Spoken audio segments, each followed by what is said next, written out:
નમસ્કાર દર્શક મિત્રો, મિરર ઓફ ધી વર્લ્ડમાં આપ સૌનું હાર્દિક સ્વાગત છે।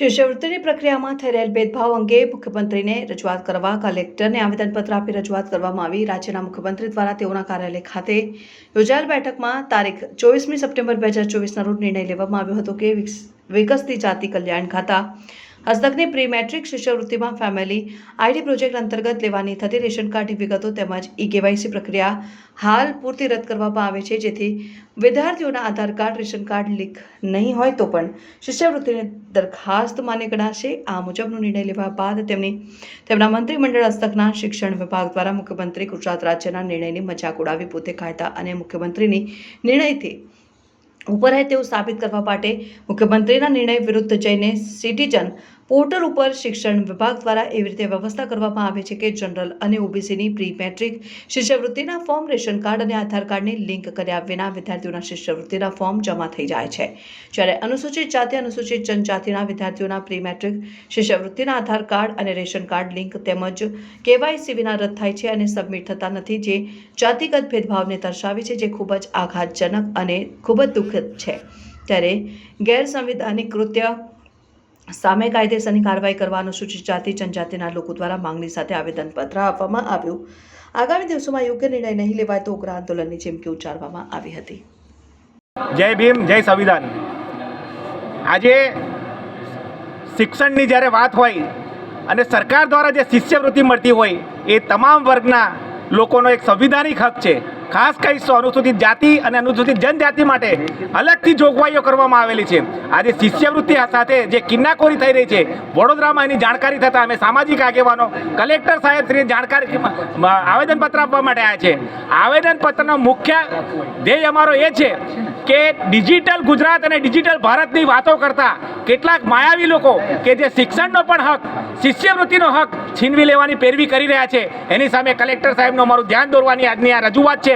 આવેદનપત્ર સાથે અમારી માંગણી છે કે જ્યારે ઈડબ્લ્યુએસના હોટા હેઠળ જ્યારે ફોર્મ ભરાતું હોય તો એ ફોર્મ તાત્કાલિક એક્સેપ્ટ થાય છે, જ્યારે એસસી એસટી એટલે કે અનુસૂચિત જાતિ અનુસૂચિત જનજાતિના વિદ્યાર્થીઓનું ફોર્મ ભરાય એ ફોર્મ તરત રિજેક્ટમાં જાય છે, એની અંદર આધાર પુરાવાની માંગણી કરવામાં આવે છે।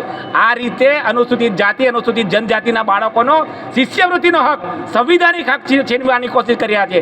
આ સંવિધાનની સાથે છેડછાડી છે, એની બાબતે જાગૃતતા લાવવાને આજે તાત્કાલિક ડિજિટલમાં થયેલી આ ગેરરીતિઓ જેની તપાસ કરવા, જેની ચકાસણી કરવા, જેનું નિરીક્ષણ કરવા માટે અમે કલેક્ટર સાહેબશ્રીને કહી રહ્યા છે કે આની તાત્કાલિક તપાસ કરીને આવું કૃત્ય કરનારની સામે કાયદેસરની કાર્યવાહી કરવામાં આવે અને અનુસૂચિત જાતિના બાળકોની શિષ્યવૃત્તિ જે કિન્નાખોરી રાખવામાં આવી છે।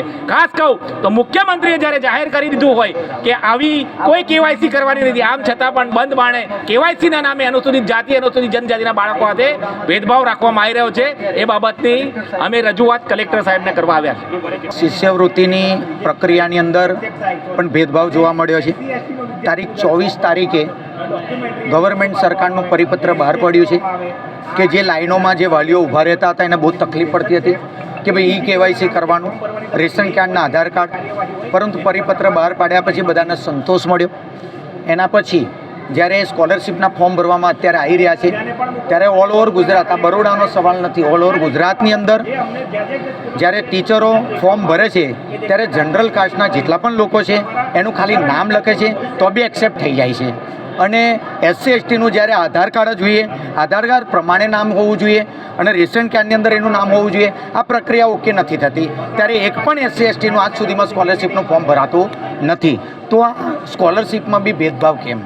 ભારત દેશના આટલા વર્ષો થયા આઝાદ થયે તો બધી જ જગ્યાએ ભેદભાવ કેમ? ભેદભાવ શું આ ભારત દેશ એક જાતિનો દેશ છે? છતાં પણ આ લોકો આટલી બધી વસ્તુનો અત્યાચાર કરે છે, તો ગુજરાતના મુખ્યમંત્રી અને આપણા જે ચમારબંધીને નહીં છોડવામાં આવ્યો હર્ષ સંઘવી સાહેબ, અમારા શ્રી મુખ્યમંત્રી સાહેબ અને જે શિક્ષણ મંત્રી છે, આ કલેક્ટર સાહેબને આવેદનપત્ર અપાયા છે, એમના માધ્યમથી એવું કહેવા માગીએ છીએ કે તમે બળાત્કારો થાય છે નાની બાળકીઓ સાથે એ પણ નથી કશું કરી શકતા, હરણી કાંડ થયો કશું નથી કરી શકતા, બધા બહુ કાંડો થયા। આજે ધીરે ધીરે તમે આ અનામતને તોડવાની કોશિશ કર્યા છે અને અમારા બાળકો જે યુવા છે, યુથ છે, જે આવનું કાળનું ભાવિ છે, એનું પણ તમે જે ડૉક્ટર બાબા સાહેબ આંબેડકરે જે સ્કોલરશિપનો જે આપ્યો છે, હક આપ્યો છે, એ પણ તમે છીનવા માગો છો। તો કલેક્ટર સાહેબના માધ્યમથી અમે એક આવેદનપત્ર આપવા આવ્યા છે કે આ વરી જાઓ, માની જાઓ અને સમજી જાઓ.